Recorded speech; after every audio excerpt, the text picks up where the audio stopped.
Julien Richard nous a rejoint. Pourquoi? Parce qu'on va parler de Martin Fourcade.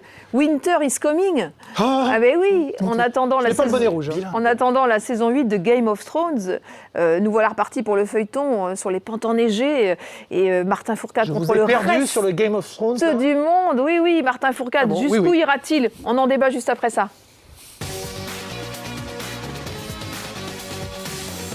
5 titres olympiques, 74 victoires en Coupe du Monde. Il repart en conquête, le biathlète le plus célèbre de la planète. Et vous l'avez suivi, Julien Richard, en Norvège lors de sa préparation avec l'équipe de France de biathlon. On va regarder ce reportage en immersion préparé par Kevin Morand et on en débat juste après. Une chape de brouillard pèse sur Sjusjøen. Comme depuis 12 ans, l'équipe de France masculine de biathlon termine sa préparation dans cette station norvégienne, près de Lillehammer. Moi j'adore l'ambiance de ce stage de Scandinavie, un peu dans la pénombre. Là. Je trouve que ce stage a toujours une saveur un peu particulière. Retour sur la neige, c'est pas un stage comme les autres. La neige, justement, elle se fait rare en Norvège cette année. Les biathlètes français sont ici pour 2 semaines et peuvent skier sur une neige de culture étalée sur 2,5 km qui commence à se dégrader. Mais ce n'est pas cela qui perturbe la préparation de Martin Fourcade et des 6 autres membres du groupe. Cette météo capricieuse, une purée de poids épaisse collée aux montagnes de la région, contraint les entraîneurs à changer leur plan. En ce lundi matin, les cibles placées à 50 mètres sont invisibles. Mais ce qui fait débat entre les biathlètes, c'est la durée et la distance parcourue pendant cet entraînement. À la fin de l'année, c'est facile d'avoir 40 heures de plus sur le carnet.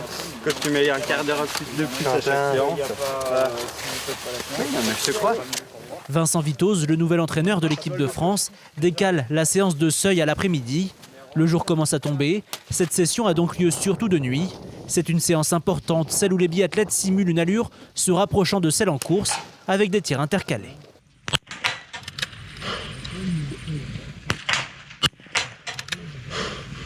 Tu leur dis aux Norvégiens qu'on n'est pas en course quand même, quand ils vont nous voir passer avec des dossards. Justement, ils vont dire ouais, c'est bon, on est large, ils vont arrêter de s'entraîner.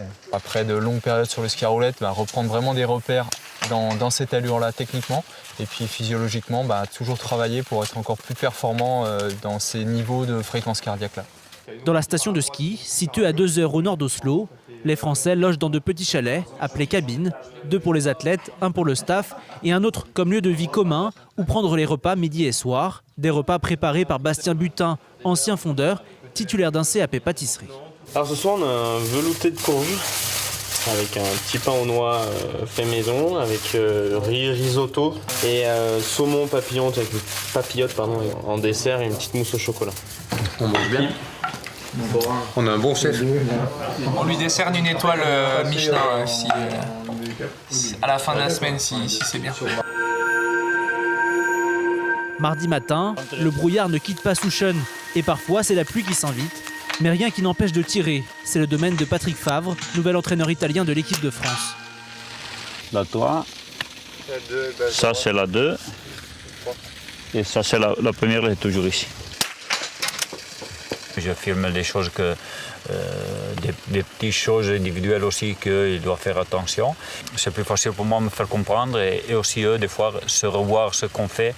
Des fois, ils croient qu'ils font déjà tout bien, mais il y a encore du marge pour améliorer. Mercredi, c'est le jour des enfants. Les biathlètes français, ces grands-enfants, ont rendez-vous avec une séance de sprint. Les frères Fourcade se disputent la première place. Un coup, elle est pour Simon. L'autre coup pour Martin. C'est des compétiteurs, ils aiment la confrontation. C'est peu impactant, c'est des séances qui font du bien au collectif et où chacun aime jouer. De toute manière, quand on est compétiteur, on a ça un peu en nous et du coup, ce genre de séance fait vraiment du bien. Des compétiteurs qui voient leurs habitudes un peu bousculées par leurs 2 nouveaux entraîneurs. Les biathlètes ne disputeront pas les sélections norvégiennes, comme il était de tradition ces dernières années. Les Français ne pourront donc pas se jauger face à la concurrence internationale. Oui, on n'a pas de dossard officiel et il n'y a pas forcément les adversaires. C'est ça qui va surtout changer. Après, en termes de préparation, les chronos sur neige seront là pour remplacer ces courses. On n'a pas prévu de faire de vraies dernière intensité sur neige avant la Coupe du Monde. Donc l'ouverture de la saison pour nous, ce sera la Coupe du Monde. Donc voilà, tout de suite dans le bain. La préparation a commencé depuis 6 mois. Comment se sent le quintuple champion olympique? Je suis super content du travail qui a été fait d'un point de vue physique. Je pense que j'ai exploré des domaines que je n'avais pas beaucoup explorés par le passé.